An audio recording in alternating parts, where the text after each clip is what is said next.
You know, before the Chiefs built their dynasty, another team called Kansas City home. They were the Cowboys.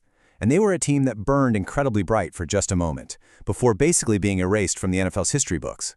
This is the really strange, almost forgotten story of the league's ghost team. No, really, it's true. Today, Kansas City is, without a doubt, Chiefs' kingdom. But back in the 1920s, the city's first NFL team was the Cowboys. And for a very short, brilliant period, they were the absolute talk of the league. So how does a team that's successful, that's popular, just vanish? That's the whole mystery we're going to unravel here. And the answer, well, it involves this meteoric rise, a pretty stunning betrayal, and a league so ruthless it would literally buy a team just to tear it apart for its best players. Okay, so let's meet the team at the center of this whole story. They were born in the pretty wild early days of the NFL. And the Cowboys weren't just another franchise. Nah, they had this unique identity that made them famous and fast. And here's what made them so different. They were a traveling team. They didn't have a home stadium. This meant they played every single game on the road. Think about that. They were true NFL road warriors, all led by their player coach, a guy named LeRoy Andrews. And oh, they completely leaned into their name. The players would show up to games dressed in full-on cowboy gear, hats, boots, the whole deal. It created this huge spectacle everywhere they went. And it wasn't just some silly gimmick. It totally worked. Fans all over the country loved them, and they became one of the league's biggest road attractions. But here's the thing. The Cowboys were way more than just a sideshow. They started getting good. I mean, really good. And in the cutthroat world of the early NFL, getting that good, that fast, well, it could paint a giant target on your back. Just look at this turnaround. I mean, wow. After two pretty dismal losing seasons, something just clicks in 1926. They post a fantastic 8-3 record, and they go from being a league doormat to a legit contender, almost overnight. Fourth place. That's fourth in the entire NFL.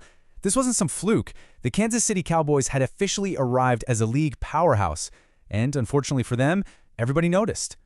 Right. And this is where the story takes a really dark turn. See, their success didn't earn them respect from the league's big, established powers. No, it just made them a resource to be plundered. There was no time to celebrate, no victory lap. The second their incredible 1926 season ended, the vultures started circling.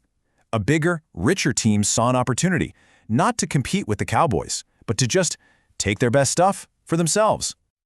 And that team was the New York Giants. They didn't just sign a player or two. No, they hired away head coach LeRoy Andrews and then poached a huge chunk of the Cowboys' key players.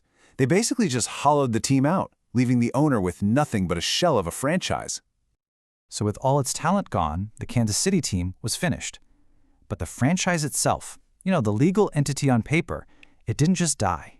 Instead, it started one of the weirdest journeys in sports history, becoming this phantom that just wandered from city to city.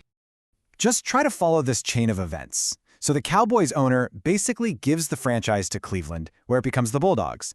Then it gets sold and moved again to Detroit, where it becomes the Wolverines. We're talking 3 names, 3 cities in 3 years. So what on earth was driving all this chaos?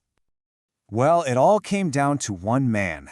This Ghost franchise was getting passed from owner to owner because each one of them thought it was their golden ticket to signing the single biggest star in the game. And this is the guy, Benny Friedman. You have to understand, in an era that was completely dominated by the running game, Friedman was a revolutionary talent, the league's first true superstar passer. He was a sensation at the University of Michigan, so owning the NFL franchise in his home state, that was seen as the key to signing him. And to put his value into perspective, $18,000 in 1927, that was an absolutely astronomical sum of money, second only to the legendary Red Grange. That's how badly teams wanted Benny Friedman. And the old Cowboys franchise, it was just the pawn they were all using in their game to get him. So the team is gone from Kansas City, its whole identity is erased, its franchise is just a bargaining chip. It really seems like the end of the story, right? But believe it or not, the pieces of that original Cowboys team would go on to have a massive, lasting impact on the NFL.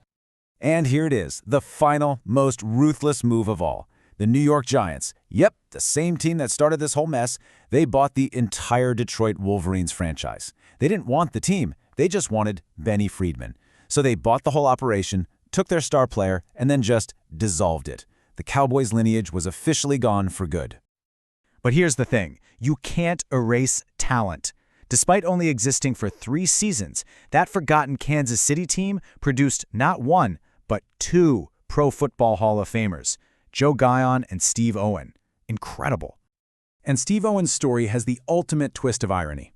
See, amidst all the chaos of the franchise being sold, Owen got into a contract dispute. And the result? His contract was sold, you guessed it, to the New York Giants. So what does this former Kansas City Cowboy go on to do? Oh, not much. He just becomes the head coach of the New York Giants. For 23 seasons, he turns them into a dynasty and wins 2 NFL championships. The very team that helped dismantle the Cowboys was built into a powerhouse by one of its original stars. It's just wild. So when you really look at it, the ghost team of Kansas City didn't just fade away. Its DNA, its players, its coach, and even the chaos of its demise was absolutely fundamental in shaping the early NFL and building one of its most iconic franchises. It really makes you wonder, doesn't it? The glamorous history of the NFL that we all know today was built on stories just like this one, on the bones of teams that got chewed up and spit out in the league's ruthless climb to the top. What other ghosts are still out there?